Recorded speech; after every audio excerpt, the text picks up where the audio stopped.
The tyrannical HOA president's long goodbye. It wasn't just Todd's bullying that made me suspicious. It was the money. And once I started digging, I couldn't believe what I found. Todd loved to brag about how well he managed the HOA's finances, but the truth was, something didn't add up. The annual fees were sky high, yet the common areas were falling apart. The pool was closed half the summer and the landscaping looked like it hadn't been touched in months. So I started digging. Todd had access to all the HOA's accounts, but he was cagey about sharing the details. I asked for the budget during a meeting and Todd laughed it off, saying, "Don't worry, I've got it under control."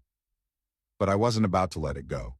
When Todd ignored my formal request for financial records, I knew something was up. And soon I wasn't the only one getting suspicious. Over a dozen homeowners had asked for the budget over the years, only to be ignored.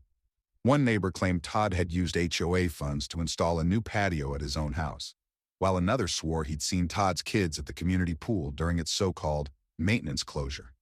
Armed with all this, I filed another complaint and forced Todd to provide the records.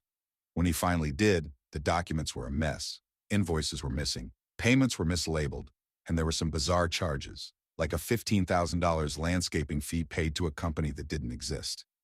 Thousands spent on administrative costs with no explanation.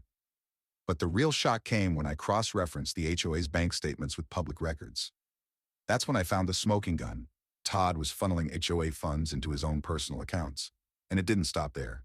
Todd was inflating contractor fees, pocketing the difference, and splitting the profits with his buddy, a shady contractor who handled most of the HOA's maintenance.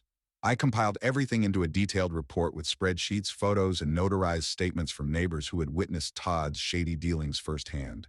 With the evidence in hand, I was ready for the final showdown. Todd didn't know it, but his days as HOA president were numbered.